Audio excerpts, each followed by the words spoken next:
নমস্কাৰ জনাই আসাদি ব্লকৰ অন্য এটা ভিডিঅ'লৈ আপোনালোকক স্বাগতম জনাইছোঁ। আজি মই ক'ব বিচাৰিছোঁ কেইটামান ঔষধৰ কথা। সেই ঔষধকেইটা হৈছে মহৰ ঔষধ। আপোনালোকে কোনো ফাৰ্মাচী বা হস্পিটেলত কেতিয়াও এই ঔষধকেইটা পোৱা নাযায়। ডক্টৰে প্ৰেছক্ৰাইব কৰিলেও কিন্তু কোনো ফাৰ্মাচীয়ে আপোনাক সেই ঔষধকেইটা দিব নোৱাৰে। সেই ঔষধকেইটা আপুনি নিজেই বিচাৰি খাব লাগিব। সেই ঔষধকেইটা কিন্তু আমাৰ কাৰণে মহৰ ঔষধ। আমাৰ যদি শৰীৰ মন সুস্থ কৰি ৰাখিব লাগে তেতিয়াহ'লে আমি এই ঔষধকেইটা ব্যৱহাৰ কৰিব লাগিব। আপোনালোকে চাগে নিশ্চয় জানিব বিচাৰিছে সেই ঔষধকেইটানো কি। হস্পিটেল নগৈ ঘৰতে যদি সেইকেইটা ল'ব পাৰোঁ বহুত ভাল কথা। সেইকেইটাৰ পৰা আমি 30% হ'লেও উপকৃত হ'ম। আহকচোন সেই ঔষধকেইটাৰ বিষয়ে কওঁ। 1 নম্বৰ হৈছে এক্সাৰচাইজ ইজ মেডিচিন। আমি সকলোৱে জানো এক্সাৰচাইজ আমাৰ শৰীৰৰ কাৰণে বহুত ভাল।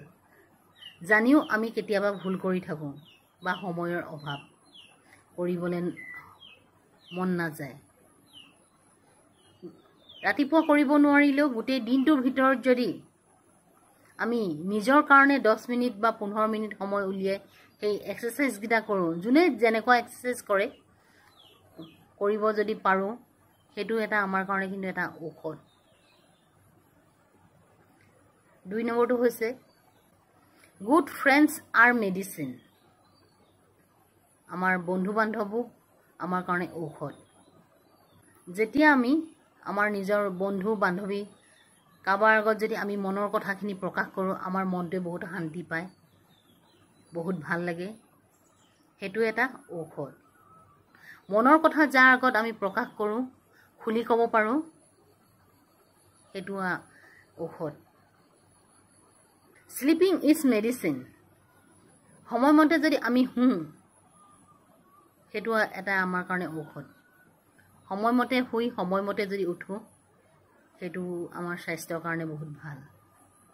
এটা কথা আছে নহয়, early to bed and early to rise make a healthy wealthy and wise.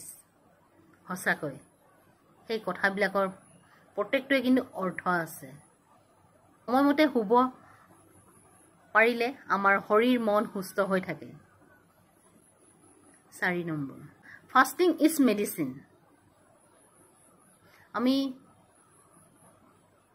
গোটেই সপ্তাহটো মাছ মাংস মা মছলা ভৰপূৰে খানা খাওঁ, খাদ্যবিলাক খাওঁ। তাৰে ভিতৰত যদি আমি সপ্তাহটোত এদিন বা এসাঁজ নিৰামিষ বা একেবাৰে নোখোৱাকৈও থাকোঁ, পেটটো যদি আমি ৰেষ্ট দিওঁ, সেইটো আমাৰ কাৰণে এটা ঔষধ। কাৰণ আমাৰ মেচিনটোৱে, পেটৰ মেচিনটোৱে অলপ হ'লেও ৰেষ্ট পাব লাগে।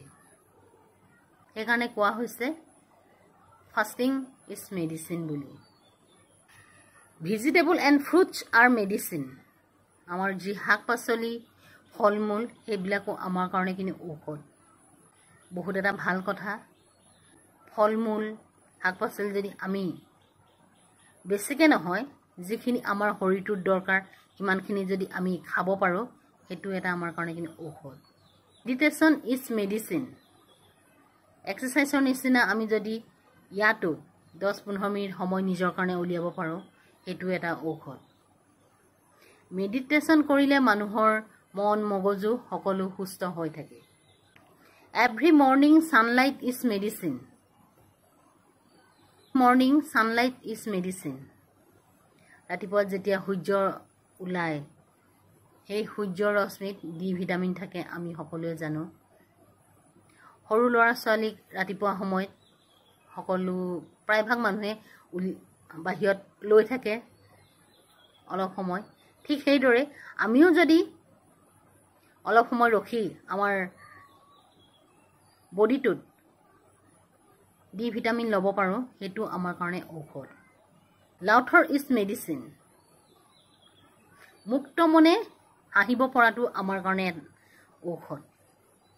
যেতিয়া আমি অন্তৰৰ পৰা হাঁহিম, মন খুলি হাঁহিম, সেইটো তেতিয়া আমাৰ মনটো কিমান ভাল লাগে।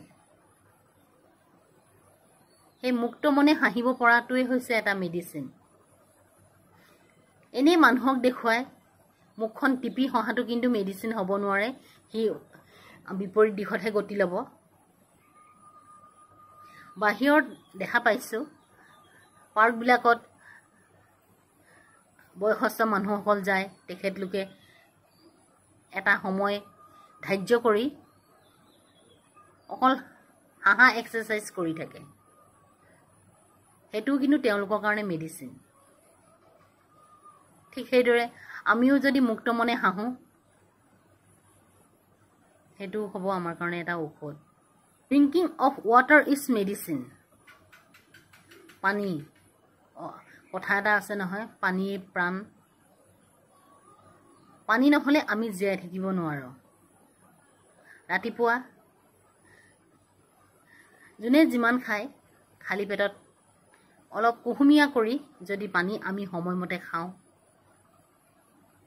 বিশেষকৈ ৰাতিপুৱা সময়টো, যিহেতু গোটেই ৰাতিটো আমাৰ নোখোৱাকৈ থাকোঁ, ৰাতিপুৱা সময়ত যদি কুহুমীয়া পানী অলপ খাব পাৰোঁ, সেইটো আমাৰ কাৰণে এটা মেডিচিন।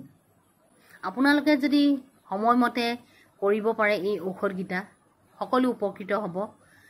বেছিকৈ নহ'লেও 30-40% কিন্তু আপোনালোকে ছাকচেছ হ'ব বুলি মই ভাবিছোঁ। ঘৰতে থাকি আমি যদি কৰিব পাৰোঁ, আমাৰ হস্পিটেল যোৱাৰ কোনো দৰকাৰেই নাই বা ডক্টৰৰ ওচৰত যোৱাৰ কোনো কাৰণেই নাই। যদি মোৰ এই ভিডিঅ'টো ভাল লাগিছে, তেতিয়াহ'লে আপোনালোকে ছাবস্ক্ৰাইব কৰি মোৰ চেনেলটো দিব, লগতে লাইক আৰু শ্বেয়াৰ কৰিবলৈ নাপাহৰিব। নমস্কাৰ।